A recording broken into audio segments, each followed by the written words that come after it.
ప్రభునందు ప్రియమైన దేవుని బిడ్డ, మనం చదువుకునే లేఖన భాగంలో ఒక మాట మనం చూస్తున్నాం.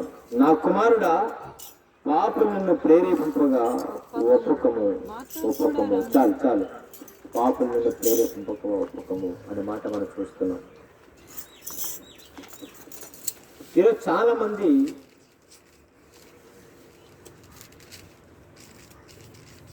మనుషుల ప్రేరేపణలకి ఎక్కువగా వారి జీవితాలు ప్రయత్నిస్తున్నట్టుగా మనం చూస్తున్నాం. బైబిల్ గ్రంథంలో, సమాజంలో కానీ ఎవరికి ప్రయత్నం ఇవ్వాలి అని చూస్తే ఒక 3 మాటలు జ్ఞాపకం చేస్తాను. ఇది మనుషుల ప్రేరేపణ. ఎవరి ప్రేరేపణ? మనుషుల ప్రేరేపణ. ఎక్కువ శాతం మనం చూస్తే ఈ సమాజంలో మనుషుల ప్రేరేపణకి ప్రయత్నిస్తున్నారు. మనుషుల ప్రేరేపణ వల్ల ఏమైనా కుటుంబాలు కట్టబడతాయా? మనుషుల ప్రేరేపణలో ఒక వ్యక్తి జీవితం మార్చబడుతుందా? మనుషుల ప్రేరేపణలో ఏమైనా ఒక వ్యక్తి జీవితము ప్రయోజనం చేయబడతాయా అంటే ఒక్క రీజన్ మనం చెప్పలేం. ఎందుకు వాటిని జ్ఞాపకం చేస్తానంటే, మనుషుల ప్రేరేపణ ఎలా ఉంటుంది అంటే బైబిల్లో చాలా విషయాలు ఉన్నాయి. బాగా పచ్చిగా ఉంటే ఓర్చుకునే వ్యక్తులు చాలా మంది ఉంటారు. ఆ వ్యక్తులు పాడు చేయడానికి వేరొకరిని ప్రేరేపించే వ్యక్తులు కూడా ఉంటారు. ఇక్కడ సామెతల గ్రంథకర్త ఏమంటున్నాడు? నా కుమారుడా, పాపులు నిన్ను ప్రేరేపింపగా నీవు ఒప్పుకము. చాలాసార్లు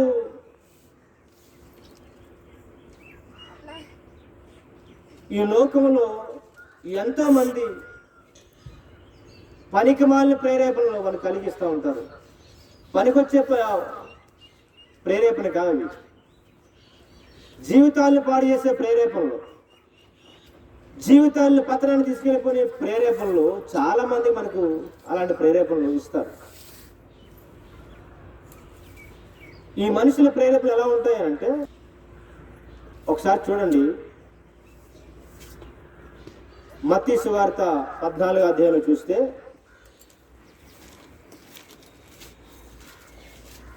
8వ వచనం చదువుదాం. తల్లి చేత ప్రేరేపింపబడినదై బాప్తిస్మిచ్చి యోహాను తలను ఇక్కడ పల్లెములో పెట్టి నాకు అప్పగించమని అడిగాను. అయితే ఏ రోజు జన్మదినం వచ్చినప్పుడు హెరోదియా కుమార్తె వారి మధ్య నాట్యమాడి ఏ రోజును సంతోషపరచను. ఏం చేసిందటమ్మా? ఏ రోజును సంతోషపరిచిందంట. ఏ రోజు జన్మదినమందు ఏ రోజు కుమార్తె ఏ రోజును సంతోషపరిచిందట. ఎలా సంతోషపరిచింది అంటే, నాట్యం ఆడి తన జన్మదినములో ప్రజలందరి ముందు కూడా నాట్యం ఆడి తన తండ్రిని సంతోషపరిచిందట. ఈ సంతోషము తట్టుకోలేని తండ్రి, అమ్మా నా మాట మీకు అర్థమవుతుందా? ఈ సంతోషము తట్టుకోలేని తండ్రి ఏమన్నాడు తెలుసా? నా కుమార్తె నువ్వేమడిగినా నేను ఇస్తాను అని వాగ్దానం చేశాడట. మాటిచ్చాడట, నువ్వేమని అడుగు ఇస్తానన్నాడు. నా మాట మీకు అర్థమవుతున్నాయా? గట్టిగా స్తోత్రం చెప్పండి. హల్లెలూయా. కుమార్తె కదా, అడిగింది మనం ఖచ్చితంగా ఇద్దాం అనే భావంతో ఆ సంతోషం తట్టుకోలేక కుమార్తెకి మాట ఇచ్చేసాడు అందరి ముందు. ఎవరైనా ఒక రాజు, అమ్మ ఎవరమ్మా? ఒక రాజు ఎక్కడున్నాడు? ఈయన రోమా ప్రభుత్వాన్ని, రోమా గవర్నమెంట్ ను ఫామ్ చేస్తున్న రాజు.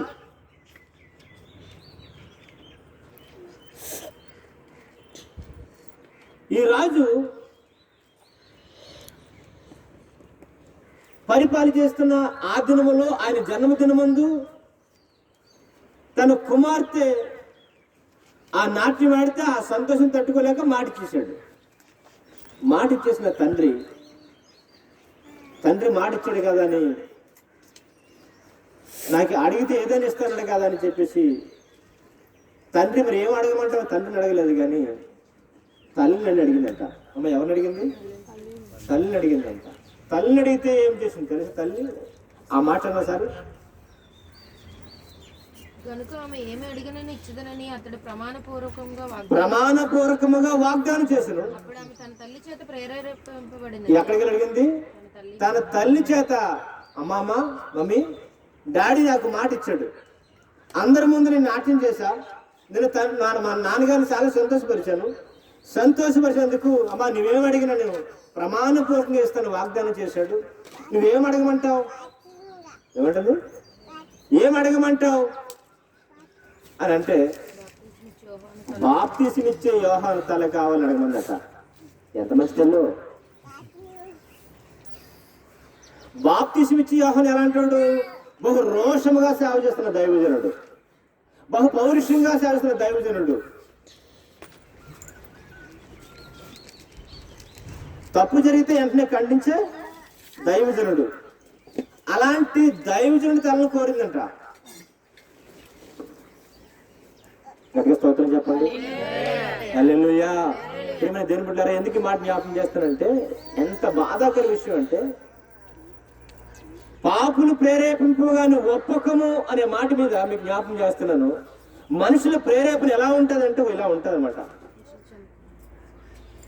ఒక రోషం గల దైవజనుడు, ఒక పౌరుషం గల దైవజనుడు, ప్రభు కోసం మండుతున్న దైవజనుడి యొక్క తలని కావాలని తల్లి అలాంటి ప్రేరేపణ చెప్పిందట. ఎందుకు అని అంటే తన సొంత తమ్ముడు భార్య ఉంచుకుంటున్న ఈ హేరోదుని గద్దించాడంట యోహాను. గద్దిస్తే అది లోపల ఉంచుకొని ఏ రోజుకే నీ తల కొట్టించాలని చెప్పేసి మనసులో ఆలోచన చేసుకుంటే సమయం వచ్చింది. హేరోదు సమయం వచ్చినప్పుడు ఆ సమయాన్ని ఆమె సద్వినియోగం చేసుకుంది. మన వాళ్ళు చాలా మంది సమయాన్ని సద్వినియోగం చేసుకోరు. సమయం ఉంది కదా, సమయం వచ్చింది కదా, ఆ సమయాన్ని సద్వినియోగం చేసుకుందాం, ఈరోజు దేవునితో గడుపుదాం, దేవునితో సహవాసం చేద్దాం అనే భావం ఉండదు. కానీ లోకంతో మాత్రం బాగా సహవాసం చేస్తారు.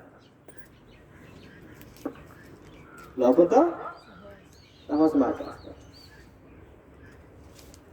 సమయం వచ్చింది చూసి కరెక్ట్గా కనిపెట్టింది.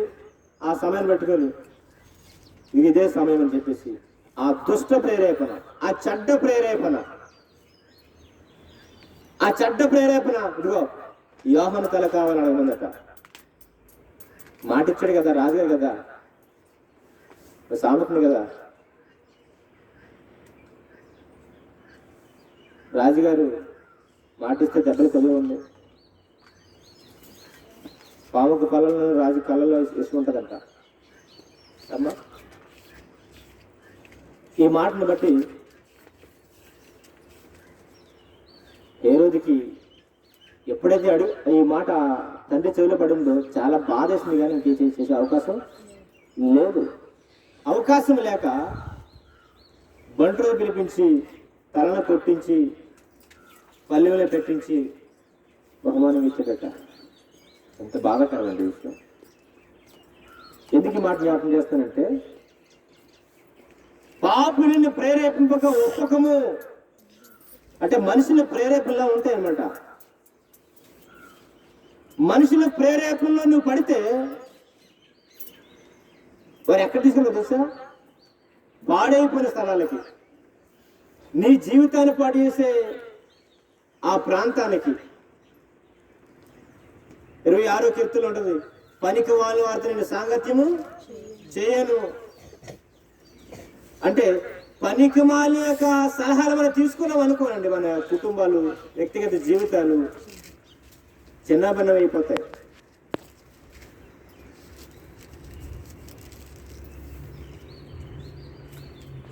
నీ జీవితంలో ఉపయోగపడే ప్రేరేపణలు అయితే పర్వాలేదు, కానీ జీవితాన్ని పాడు చేసే ప్రేరేపణలకు నువ్వు వెళ్తా చూసావా, అప్పుడు నీ జీవితం సుఖసౌఖ్యంగా ఉండవలసిన జీవితాన్ని మనం పాడు చేసుకునే పరిస్థితి మనమే దిగజారిపోతాం.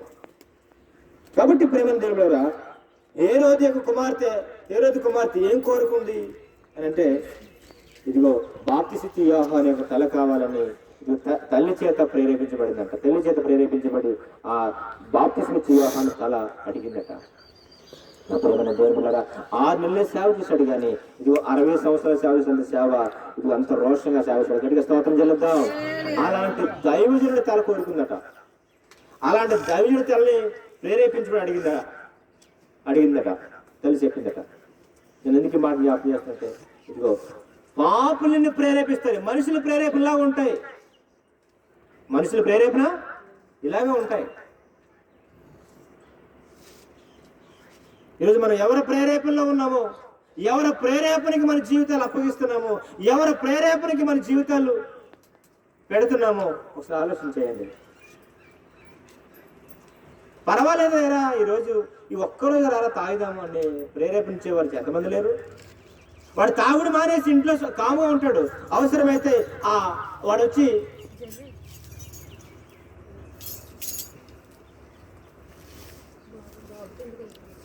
అవసరమైతే ఈ ఒక్కరోజేరా పర్వాలేదురా అని ప్రేరేపిస్తాడు. అమ్మ నా మాట వినండి, గట్టిగా స్తోత్రం చెప్పండి. హల్లెలూయా.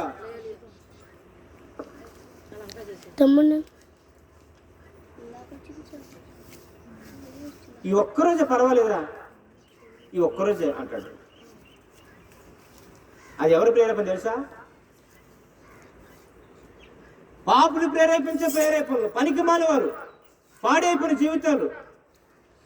వారి ప్రేరేపణలకు నువ్వు లొంగవా? వారి ప్రేరేపణలు ఒప్పుకున్నావా? నీ కుటుంబ జీవితాన్ని, నీ జీవితాన్ని నువ్వే పాడు చేసుకున్నావు అవుతావు. కాబట్టి పాపుల ప్రేరేపణకు మనము ఒప్పుకోకూడదు అని బైబిల్ చెప్తా ఉంది. వారు ఎవరు అని అంటే వారి క్రియలు బట్టి మనకు తెలుస్తుంది. పాడైపోయిన వారు, వెళ్ళకూడని స్థలాలకి, వెళ్ళకూడని కొంపలకి తీసుకెళ్లే ఈ పాపిష్టి ప్రేరేపణ వ్యక్తులు చాలా మంది ఉంటారని బైబిల్ చెప్తా ఉంది. కాబట్టి దేవుని బిడ్డరా, అలాంటి ప్రేరేపణ మనం ఒప్పుకోకూడదని, అది మనుషుల ప్రేరేపణ అని వాక్యం చెప్తా ఉంది. మరొక ప్రేరేపణ కూడా మనం వెళ్తాం. అపొస్తలుల కార్యములు 5:3 చదువుదాం. అప్పుడు పేతురు అననీయ ఈ భూమిలో వేళలో కొంత దాచుకొని పరిశుద్ధాత్మను మోసపుచ్చుటకు సాతాను ఎందుకు నీ హృదయమును ప్రేరేపించును. ఎవరంట? ఇది సాతాను ప్రేరేపణ.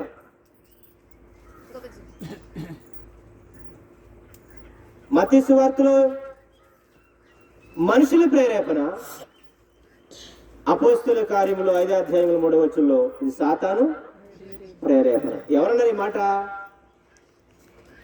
స్వయంగా అపోస్తలుడైన పేతురు గారు అన్నారు.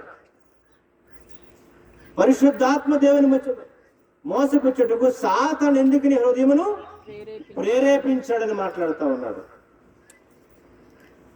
నా ప్రియ సహోదరి సహోదరులారా, అననీయ సఫీరాలు మరి ఇరువురు కలిసి, అపోస్తలులందరూ కూడా, ఆనాటి సంఘం అంతా కూడా వారి చిర ఆస్తులమ్మి, అయ్యా అదిగో మా ఆస్తులమ్మి మీ పాదాలు దగ్గర పెడుతున్నాం, మీకు ఇస్తున్నాం, మీరు సేవ చేయండి, పరిచర్య చేయండి. వారు ప్రేరేపించబడి వారు అమ్మి తీసుకొచ్చిన వేళ తీసుకొచ్చి అపోస్తలుల పాదాలు పెడితే అదే క్రమంలో వీరు చేద్దామని వారి ఆస్తిని అమ్మి దైవజనుడు పేతురు గారు పరిచర్య చేస్తా ఉన్నారు.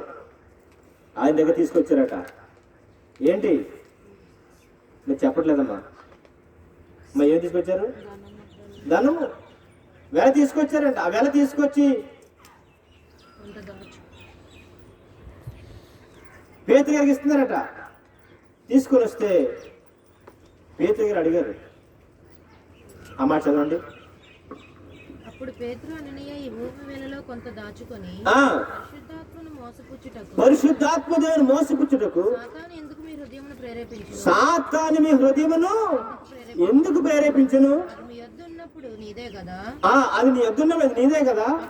అది నీ వశమై ఉండలేదా? ఎందుకు ఈ సంగతి నీ హృదయంలో ఉద్దేశించుకున్నావు? నీవు మనుషులతో కాదు దేవునితోనే అబద్ధం ఆడుతావని వానితో చెప్పాను. స్తోత్రం చెల్లిద్దాం. హల్లెలూయా. ప్రభునందు ప్రియమైన దేవుని బిడ్డలారా, పేతురు అడుగుతున్నట్టుగా అమ్మిన తర్వాత అది నీ వస్తువు లేదా, అది నీది కాదా, అది నీదే కదా, కొంత దాచుకొని కొంత తీసుకొచ్చి దేవుని మందిరంలో పెడుతున్నావు అని అడుగుతున్నప్పుడు చూడండి దేవుని బిడ్డలారా, ఏ ఉద్దేశంతో మరి తన ఇంటి దాచుకున్నాడో కొంత ఉంచుకున్నాడో మనకు తెలియదు. కానీ అయితే ఒక మాట,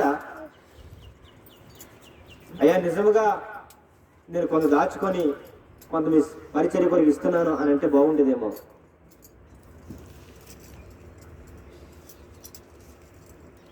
పరిశుద్ధాత్మ దేవుని ఎందుకు నువ్వు మోసపరిచావు, సాతాను ఎందుకు నీ హృదయమును ప్రేరేపించాడు అని సూటిగా మాట్లాడే ఆ మాటల్లోనే తన ప్రాణం విడిచినట్లుగా మనం చూస్తాం.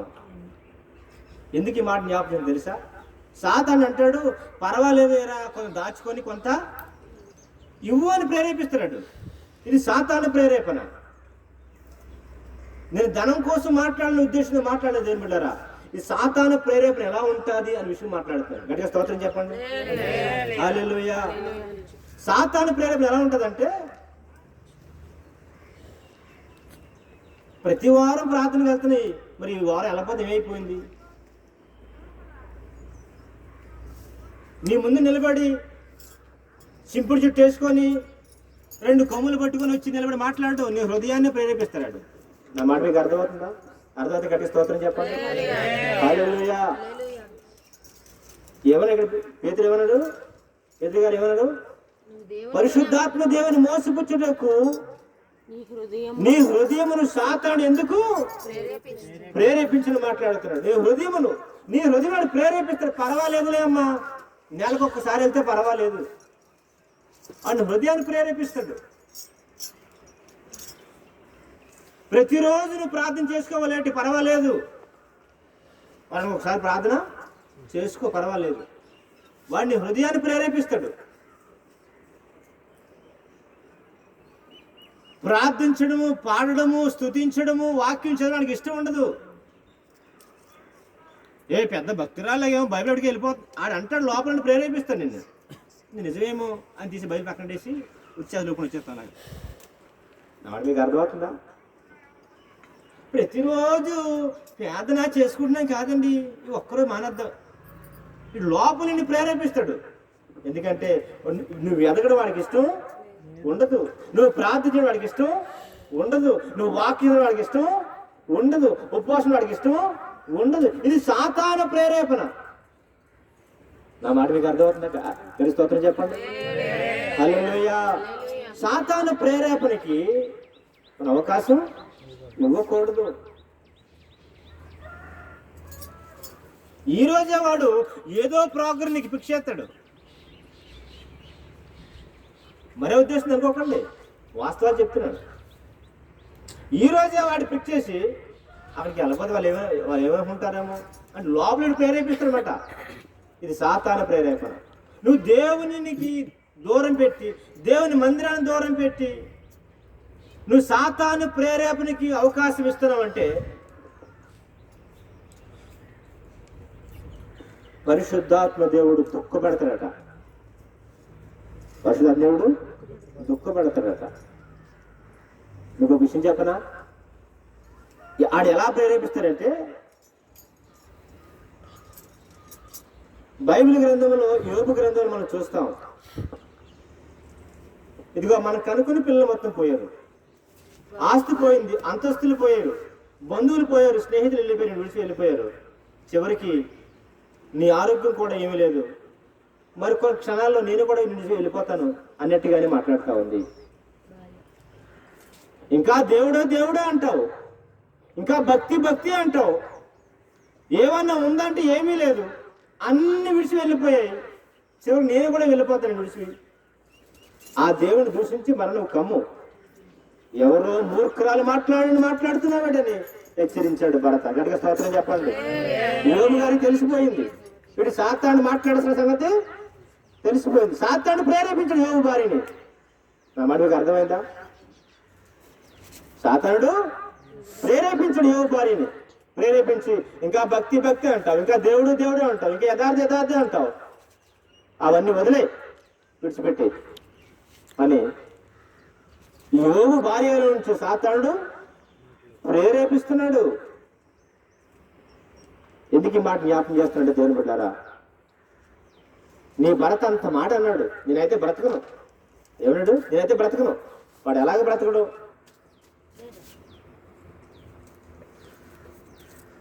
చచ్చిపో.